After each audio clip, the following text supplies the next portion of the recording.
all, welcome back to my YouTube channel Creative and Info Hub. This is Manisha Meena and in this video I am going to share a lot of things regarding contractual teaching in KVS. As you all know, I recently shared a picture that I joined KVS as a contractual PRT teacher. After that I receive a lot of comments कि ma'am KVS में as a contractual teacher किस तरीके से joining होती है, क्या क्या eligibility होती है, क्या एग्ज़ाम क्वालिफाई करना होता है.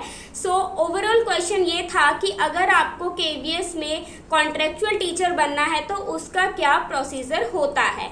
तो यस गाइज, आज की इस वीडियो इसी टॉपिक के ऊपर होने वाली है. मैं एक एक चीज़ आपको डिटेल में बताऊंगी कि अगर आपको भी बनना है KVS में कॉन्ट्रेक्चुअल टीचर्स तो आपको कौन कौन से स्टेप्स फॉलो करने हैं. वीडियो स्टार्ट करने से पहले आपको करना है मेरे चैनल को सब्सक्राइब, और वीडियो अगर आपको इन्फॉर्मेटिव लगे, हेल्पफुल लगे तो do like, share and subscribe my channel. So let's start today's video. Teacher बनने के अपने सपने को साकार करने के लिए आप लोग 12th के बाद DLED, JBT, BSTC जिसे हम बोलते हैं, जो बेसिकली एक 2 साल का डिप्लोमा कोर्स होता है जिसमें आपको टीचर बनने के लिए ट्रेनिंग दी जाती है. आप सभी वो कोर्स करते हैं. उसी कोर्स को करने के दौरान आप अपना CTET का पेपर क्वालिफाई करते हैं. CTET एक तरीके का फिल्टर होता है जिसे क्वालिफाई करने के बाद आप टीचर के जो एग्ज़ाम्स होते हैं आप उन एग्ज़ाम्स में अप्लाई करने के लिए एलिजिबल हो जाते हैं. तो एक तरीके से अगर आपको टीचर बनना है तो आपको CTET का जो सर्टिफिकेट है वो आपके पास होना चाहिए. उसी के बाद आप किसी भी टीचिंग कॉम्पिटिटिव एग्ज़ाम्स में बैठ सकते हैं. तो बेसिकली आपके पास एक डिप्लोमा होना चाहिए. मैं यहाँ पे PRT टीचर की बात कर रही हूँ. अगर आपको PRT प्राइमरी टीचर बनना है क्लास 1st to 5th के लिए तो आपके पास diploma in elementary education, DLED जिसे हम दिल्ली में बोलते हैं, आपके पास वो होना चाहिए. उसके बाद आपको CTET पेपर 1 आपका क्वालिफाई होना चाहिए. इसके बाद अगर मैं बात करूं कि KVS में कॉन्ट्रेक्चुअल टीचर्स की वैकेंसी कब आती है, कब फॉर्म निकलता है, तो यस गाइस, केंद्रीय विद्यालय संगठन हर साल अपने पूरे सेशन के लिए कॉन्ट्रेक्चुअल टीचर्स की हायरिंग करता है. उनके अपने परमानेंट टीचर्स होते हैं, बट कई बार ऐसा होता है कि टीचर एक लंबी छुट्टी पे चला गया है या उसका कहीं ट्रांसफ़र हो गया है, किसी भी रीज़न से किसी पर्टिकुलर स्कूल में किसी टीचर की कमी है, वो नहीं आ रहा है, तो उसके सब्स्टिट्यूट के रूप में वो कॉन्ट्रेक्चुअल टीचर्स को हायर करता है. और एज अ कॉन्ट्रेक्चुअल टीचर आपको उस परमानेंट टीचर की जगह रह के उसकी सारी रिस्पॉन्सिबिलिटीज़ को फुलफिल करना होता है. हर साल in the end of January और in the starting of Feb के टाइम पे KVS अपनी कॉन्ट्रेक्चुअल टीचर्स की रिक्रूटमेंट निकालता है. क्योंकि ये पूरे नेशनल लेवल पे नहीं होता है, स्टेट लेवल पे ये वैकेंसीज आती हैं, तो इनका उतना प्रचार नहीं हो पाता है, या सरकारी रिजल्ट जहाँ पे आप सभी गवर्नमेंट रिक्रूटमेंट्स के बारे में देखते हैं वहाँ पे इनके बारे में नहीं पता चलता है, जिसकी वजह से बहुत सारे स्टूडेंट्स को इन वैकेंसीज़ के बारे में नहीं पता होता. अब आप पूछेंगे कि फिर इनके बारे में कैसे पता चलता है. तो हर साल स्कूल लेवल पे या एक रीजनल लेवल पे ये वैकेंसीज़ निकाली जाती हैं. इस साल 2024 में सबसे पहले कॉन्ट्रेक्चुअल वैकेंसीज़ यूपी में देखने के लिए मिली थी, जहां से हम दिल्ली वालों को एक छोटा सा हिंट मिल गया था कि अब शायद कभी भी दिल्ली की भी वैकेंसीज़ आ सकती हैं. उसके कुछ दिनों बाद ही दिल्ली रीजन में सबसे पहले KV पीतमपुरा में कॉन्ट्रेक्चुअल टीचर्स की वैकेंसी की रिगार्डिंग नोटिस उनके ऑफिशियल वेबसाइट पे डाला गया था.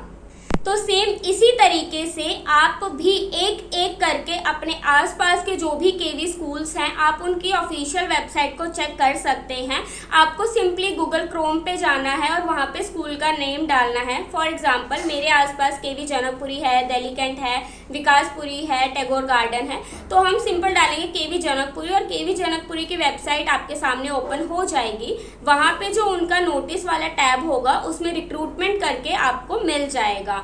तो इस तरीके से जब भी किसी भी स्कूल की वैकेंसी आती है, फॉर एग्जांपल पीतमपुरा में आए तो वहाँ से एक बेसिक आइडिया हमें लग गया कि अब धीरे धीरे बाकी के स्कूल्स की भी आएंगी. और ऐसा ही हुआ. पीतमपुरा के बाद जनकपुरी, RK पुरम, विकासपुरी, टैगोर गार्डन, दिल्ली कैंट, धीरे धीरे करके सभी स्कूल्स ने अपने रिक्रूटमेंट के रिगार्डिंग नोटिस अपनी स्कूल वेबसाइट पे डालना स्टार्ट कर दिया. अब यहाँ पे क्या होता है कि कई बार तो डेट्स अलग अलग होती हैं और कई बार ऐसा होता है कि 3-4 स्कूल का इंटरव्यू एक ही दिन पे वो लोग कंडक्ट करा देते हैं, जिसके कारण आपको चूज़ करना पड़ता है कि आप 3-4 स्कूल्स में से किस स्कूल में जा जाके इंटरव्यू देना चाहेंगे। यस गाइस, कॉन्ट्रेक्चुअल टीचर्स के लिए आपको कोई रिटन एग्ज़ाम नहीं देना होता है, आपको सिर्फ डायरेक्ट इंटरव्यू के लिए जाना होता है। ये इंटरव्यू वॉकिंग होता है, उसके लिए आपको अलग से कोई भी फॉर्म फिल करने की ज़रूरत नहीं होती। नोटिस में दिया होता है कि किस दिन किस पोस्ट के लिए हमारे स्कूल में इंटरव्यू कराए जाएंगे। आपको उस दिन उस स्कूल पे जाके आपको इंटरव्यू देना होता है। कुछ स्कूल में प्री रजिस्ट्रेशंस भी कराई जाती हैं सो दैट उनको आइडिया हो जाएगी कितने कैंडिडेट्स इंटरव्यू के लिए आने वाले हैं और उसके अकॉर्डिंग वो प्रिपरेशंस कर सके। जो बड़े स्कूल्स होते हैं उनमें बेसिकली इस तरीके की चीज़ें देखने को मिलती हैं, जैसे कि इस बार केवी जनकपुरी एंड आर.के. पुरम में प्री रजिस्ट्रेशंस कराई गई थी सो दैट अगर आपको इंटरव्यू देना है तो आपको पहले रजिस्टर करना पड़ेगा, उसमें आपकी बेसिक डिटेल्स फिलअप करनी पड़ती हैं। एंड केवी जनकपुरी में अब की बार बहुत सारे बच्चों ने रजिस्टर किया था, इसी वजह से उन्होंने एक छोटा सा टेस्ट भी कंडक्ट करवाया था सो दैट जो उस टेस्ट को क्वालिफाई करेगा उसके बाद क्वालिफाइड कैंडिडेट्स को ही आगे इंटरव्यू के लिए भेजा जाएगा। तो ये बात हुई कि केवीएस में कॉन्ट्रेक्चुअल टीचर्स कैसे बनते हैं। आपको एक वॉकिंग इंटरव्यू को क्वालिफाई करना होता है। क्वालिफाई करने के बाद आपका जो रिजल्ट है वो एक रैंक लिस्ट के फॉर्म में आता है। जो सबसे अच्छा परफॉर्म करता है उसको रैंक 1, 2, 3 इस तरीके से आपकी रैंक लिस्ट आती है। इसके बाद बात करें रियलिटी चेक्स की कि क्या सच में कॉन्ट्रेक्चुअल टीचर्स को वो लोग बुलाते हैं या ये सिर्फ एक फॉर्मेलिटी वो लोग करते हैं। सो देखिए गाइज, हर साल केवीएस में कॉन्ट्रेक्चुअल टीचर्स की हायरिंग होती है सो दैट पूरे एक साल का जो उनका सेशन होता है उस पूरे एक साल के बीच में अगर उनका कोई भी परमानेंट टीचर छुट्टी पे जाता है या लीव पे जाता है या किसी कारणवश उनके पास टीचर नहीं है तो उसकी जगह पे उसके सब्स्टिट्यूट के रूप में वो कॉन्ट्रेक्चुअल टीचर्स को बुलाते हैं उनके रैंक लिस्ट के अकॉर्डिंग। तो अगर आपकी रैंक अच्छी है 1, 2, 3, 4 तक है तो चांसेस है कि वो आपको बुलाएंगे। जितनी वैकेंसी होती है उतने चांसेस हैं कि वो बुलाएं। अगर कोई लंबी छुट्टी पे जाता है तो ही वो आपको बुलाते हैं। कई बार ऐसा होता है कि स्कूल में एक पीआरटी टीचर की वैकेंसी खाली है, उस सीट पे कोई टीचर नहीं है, कोई परमानेंट टीचर नहीं है, वो वैकेंसी खाली ही है। तो ऐसी कंडीशन में school as a contractual teacher पूरे 11 महीने का जो उनका टाइम पीरियड होता है वो 11 मंथ्स का होता है, पूरे साल के लिए वो आपको हायर करते हैं। बट वहीं अगर वो आपको किसी परमानेंट टीचर की जगह पे बुलाते हैं तो वहाँ पे आपके पास कोई श्योरिटी नहीं होती है कि आपको कितने दिन के लिए बुलाया गया है या कितने मंथ्स के लिए बुलाया गया है। उनका परमानेंट टीचर जब भी वापस ड्यूटी ज्वाइन करेगा आपको रिलीव कर दिया जाएगा। तो ये एक यहाँ पे डिसएडवांटेज है कि यहाँ पे कोई भी श्योरिटी नहीं है। वो आपको अपने उनकी जब भी नीड होगी वो अपनी नीड के अकॉर्डिंग आपको बुलाएंगे और जब भी उनका परमानेंट टीचर आ जाएगा वो आपको टाटा बाय बाय करके आपका सैलरी एंड एक्सपीरियंस सर्टिफिकेट देके आपको रिलीव कर देते हैं। बट येस, ये एक बहुत ही अच्छी अपॉर्चुनिटी है। अगर आपको केवीएस जैसे एक बड़े ऑर्गेनाइजेशन के साथ कुछ टाइम के लिए भी काम करने के लिए मिलता है तो आप एक बहुत ही अच्छा एक्सपीरियंस गेन करेंगे।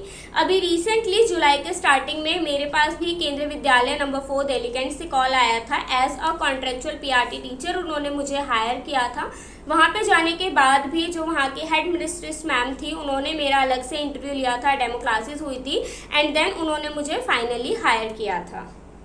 वो कहते हैं ना कि हर चीज़ के दो पहलू होते हैं, उसी तरीके से as a contractual teacher KVS में वर्क करने के मेरे पॉजिटिव और नेगेटिव दोनों साइड्स मैंने देखी हैं।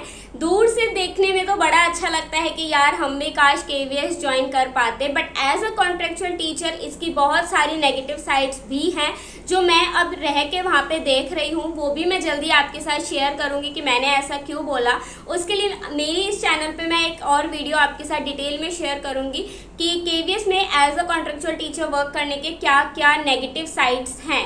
तो उसके लिए आपको करना होगा मेरे चैनल को सब्सक्राइब। आई होप वीडियो आपको पसंद आई होगी। If yes, do like and share this video with your friends and कोई भी डाउट है तो let me know in the comment section. Thank you.